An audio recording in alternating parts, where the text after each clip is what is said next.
An Israeli researcher claims that he has cracked an alleged code supposedly used by metalworkers over 6,000 years ago, when they produced the treasure of the Nahal Mishmar, arguing that it could be the earliest form of writing ever found. Ben-Gurion University Department of Bible Studies, Archaeology and the Ancient Near East researcher Nissim Amzalag has written a paper about his analysis of these objects. These were found in 1961 on the slopes of Nahal Mishmar near the Dead Sea. There are over 400 objects in the treasure trove, made by a people dubbed as the Cassilians. The objects are primarily made of copper mixed with various other different metals, including 240 mace heads, 100 sceptres, 5 crowns, powder horns, tools and weapons. Some objects feature depictions of animals and shapes, which Amzalag insists is a secret code, ladies and gentlemen of the ancient alternative view. Amzalag, who focuses on the cultural origins of ancient metallurgy, theorises that these representations from a rudimentary three-dimensional code in which each image symbolises a word or phrase and communicates a certain concept.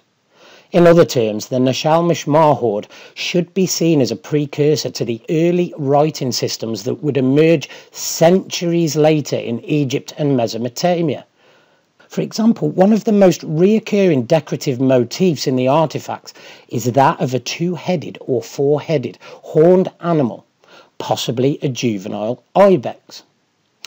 While there is no particular connection between ibexes and metallurgy, the Western Semitic word used for young ungulates does sound very familiar to the designation of dust and ore in Hebrew.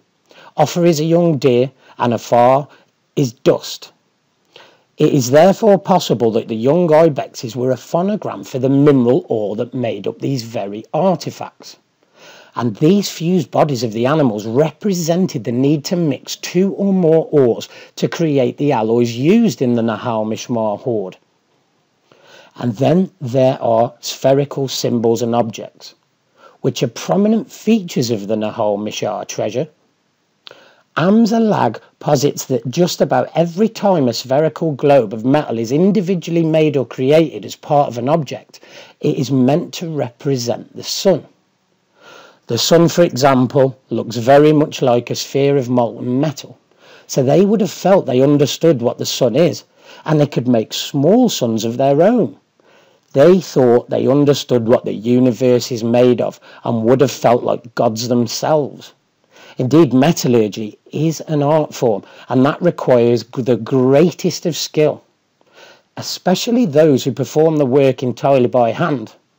Perhaps the workers felt like they were part of an elite club and purposefully left messages behind in their work as a signature.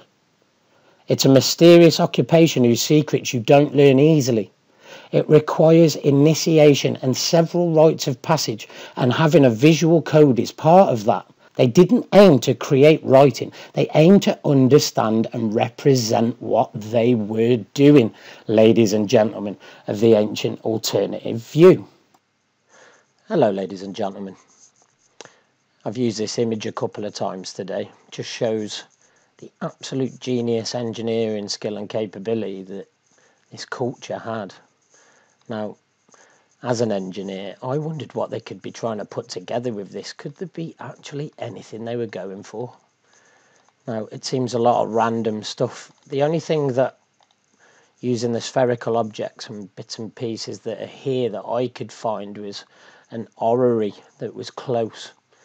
Now, if they were monitoring the stars and or what our solar system was doing on its planet, this would have been your perfect tool, wouldn't it, ladies and gentlemen? Now, I don't know whether you could see anything within the engineering capability of what we've seen today. I'd love to hear your thoughts.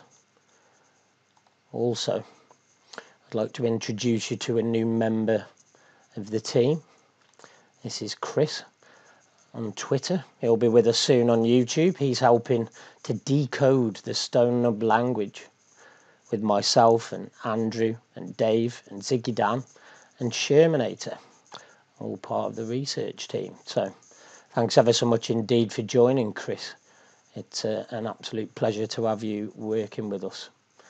And I hope you've enjoyed it today, ladies and gentlemen. We've got another episode coming soon, all to do with the Stone Nub language. And I wish you all the very best for your day. Thank you very much indeed for watching.